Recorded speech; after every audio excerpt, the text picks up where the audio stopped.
first off, I just want to say my hat's off to Lower Botetourt. They're a heck of a football program, a heck of a team. And with that being said, I'm just super proud of my guys today and the way we came out and played right from the start. And I thought my coaches did an awesome job of putting a great game plan together this week. And these guys right here, along with our other guys, they executed it great and did an awesome job. I'm just super proud of them. Trevion, how do you face a team that's bigger, stronger? What's the challenge there to beat a team like that? You just gotta believe and trust yourself. This question's for Kavion. Kavion, there in the fourth quarter, you had that turnover where you fumbled the ball away, but you didn't let that phase you. You came out in the next play, made a big stop, and then scored. Talk about mentally how you prepared for to go out there after that mistake. Well, I didn't let it get to me. I just turned the page. Not get caught up into what? As it moves. That's kind of one of the things we talk about a lot in our program, is to not get caught up in the highs and lows of the game, and just to play each play as it comes. And these guys did a great job today. So they had you on your heels a little bit when they went to that Wildcat with Rice. That fumble was, how big do you think that turnover was there when they were inside 15? That was a big turnover, and they had quite a few of them today. And they didn't play their best game, and that was definitely something. We adjusted a little bit at halftime to that, and he's a heck of a football player. We knew we weren't going to stop him, and we weren't going to stop them coming in. We just wanted to slow him down a little bit. Wanted to try to put some points on the board and try to make them play from behind as much as we could, and we did a lot of that today. Who made the strip on that? Do you know? I think it was number 9, if I remember correctly. No, it wasn't. That was on the different. Okay, 25 Murdoch. That was on the other side of the field. I really couldn't see it. Trevion, you didn't play the first series of the second half. Did you get hurt on that onside kick when you fielded it, or what happened? You were over on the table there. One of the somebody on the team on the kickoff, he got a great shot at me. Okay. Coach, every time we talk to you, it's go 1-0 each week. That's what you've been saying all year long. So 15-0. What are your? And we're still 1-0, man, and it's going to be weird. And that's kind of where we're at in our program. And I make sure these guys and our leaders up here make sure our guys stay focused each and every week, and we prepare the same, no matter who we're playing. And that helps you keep it even keel. Like I said earlier, we're not getting caught up in the highs and lows of the game. Good things are going to happen, bad things are going to happen, and we just got to keep playing with great technique and great effort, and just keep getting after it. And when we 1-0 15 times, it's a pretty special feeling. Maybe on the screen pass, I know the quarterback did a good job lofting it just barely over the guy. Did he get a fingertip on your heel? Did he get you a little bit, or did you feel it, or what? Yeah, he got me a little bit, but once I broke off, I turned the jets on. Trey, how do you feel about this year, beginning to end? 50-some touchdowns, state player of the year. What's that all mean to you? It means a lot, but I just got to stay humble. Now it's time to focus on next year. Who got you with that Gatorade bucket there, Coach? I Did don't you look at that? know. I know my son was in there with me, and he came and asked me for my phone. And so that kind of happened last week, and he's like, I got to call Mom, whatever. And then I got hit with the cooler, so as soon as he asked me for my phone today, I kind of knew it was coming, and just embrace it and let it happen.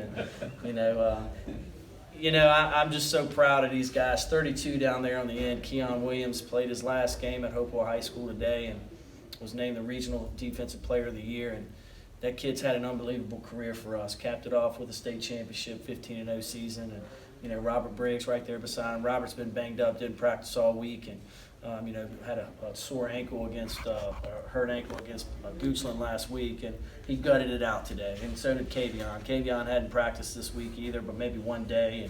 And these guys are banged up, and they came out here and they laid it all on the line. Coach, you always make a point to highlight your offensive line after big games like this. Their effort today. I thought it was great, and this was a great defensive football team. Those guys up front were men. And for us to just kind of give us a little crease, give us a little lane to run, and Kavion and Briggs and Trey is able to get through there and break a tackle or two. And I thought our guys played awesome. I'm very proud of the effort today.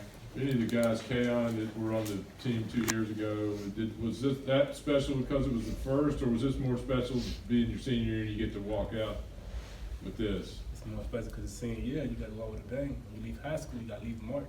Yeah. So, Were you guys feeling like you were the favorite coming in, or I mean, how did you feel? I feel like they had the favorite. They way bigger than us. You know, they're big, strong. And we strong, got speed with us. So that helped us. Who's ever tackled this guy over here in practice? Can you guys get a hand on him? They're not allowed to.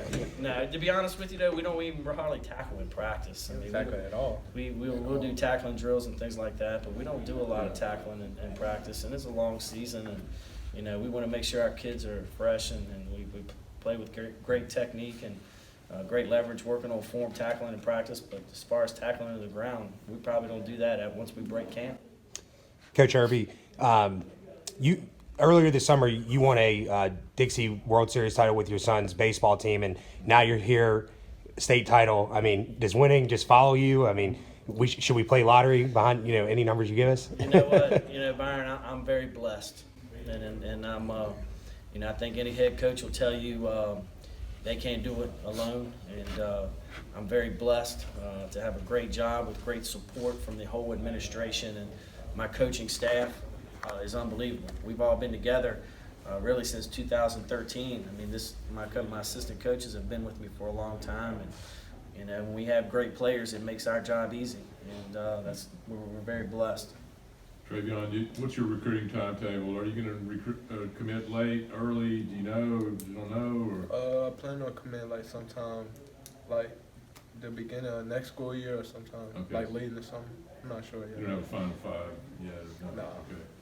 You know, one thing about him, he hasn't really even talked about that. He's so focused on the season, and now I think Trey probably after next month or so will get a chance to reflect on all that. And he's such a good team player and humble kid. He's that stuff will come and go, and we'll handle that, or he'll handle that when it gets to him. What's on tap back at Hopewell? You guys got a parade or Police what? Escort or any of that stuff? We got one out of here. It's really cool because Hopewell's just a little small town, and we're the only school in the city, and the community support is tremendous, and that's what makes it special.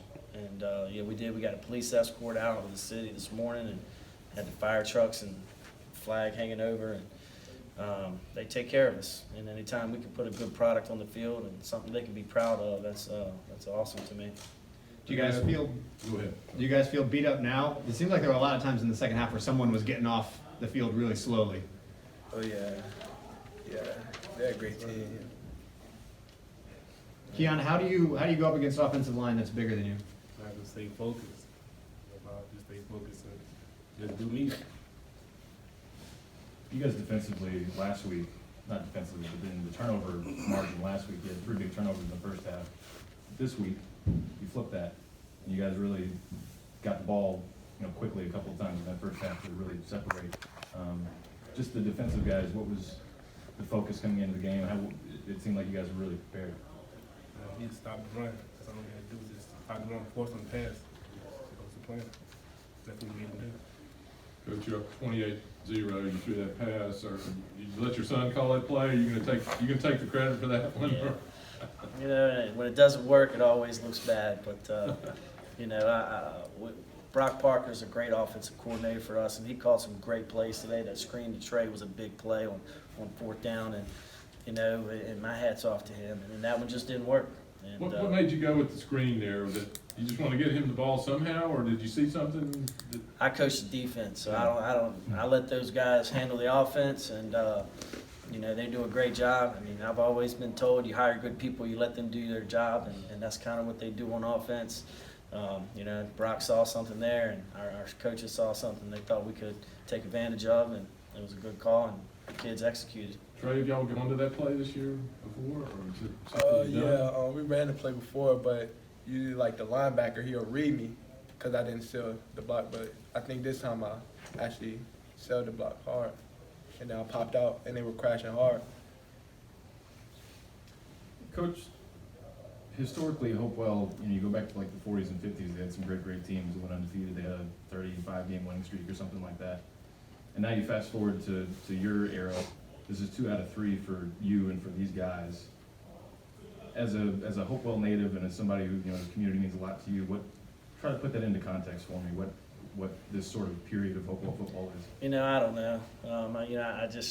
I let everybody else talk about that and do the comparisons and so forth. But, you know, we just try to go to work every day and try to get better. And, you know, if I can help these young men just grow up to be better men, and that's kind of what our main focus is. And, you know, we talk a lot about character, leadership, accountability, and work ethic, and how the process and all those things, I really believe they lead to wins and they lead to victories. And so, you know, that's kind of what we do with our program. And, you know, it's just we've been blessed.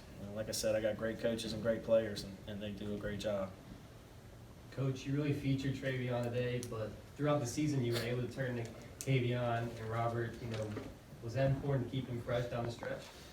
Yeah, I think so, but also those guys are great players. And, you know, Kavion was banged up a little bit today, and so was Briggs. So, you know, Trey knew coming in he might have to have a little more of the load. But, you know, when we can stay fresh throughout a game with 3 really good running backs and guys that really play well for us, I think it's to our advantage.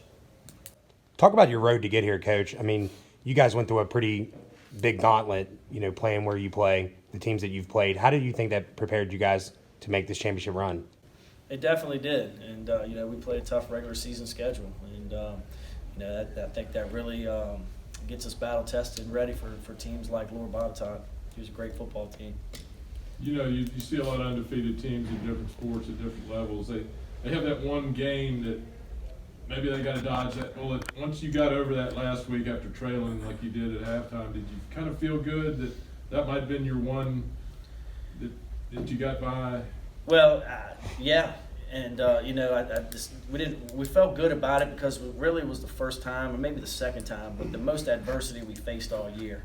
And I got a glimpse of our kids, and I knew they would be able to overcome adversity. And that's something you talk about a lot, but until you're in that situation and you have to actually do it, you're not sure. And, you know, last week, Kavion Cox, he kind of put us on his back in the fourth quarter and led us to victory that game on both sides of the ball. Trey, I think you were a couple touchdowns short of the Virginia State record. Were you conscious of that at all throughout the game? No, I haven't really even been worrying about the record. I just been going out there, doing whatever I had to do to get my team to win. So, Coach, talk about the guys coming back next year. I mean, 3 out of the 4 on the stage are going to be back next year, as well as a lot of other people. I think Phil Bowden is one of the guys on the offensive line that you're losing, and Ryan Webster. But you're bringing a lot of those guys back. Correct me if I'm wrong, but how do you guys go 1-0 every week next year? Yeah, we'll start that process, you know, after Christmas break. But you know, we feel like we have a good program at Hopewell, and you know, we got leaders leading leaders. And then when Keon's a leader, when his group graduates, then the next group steps up and leads. And you know, we just stay consistent and with our work ethic and the things that we do within our program.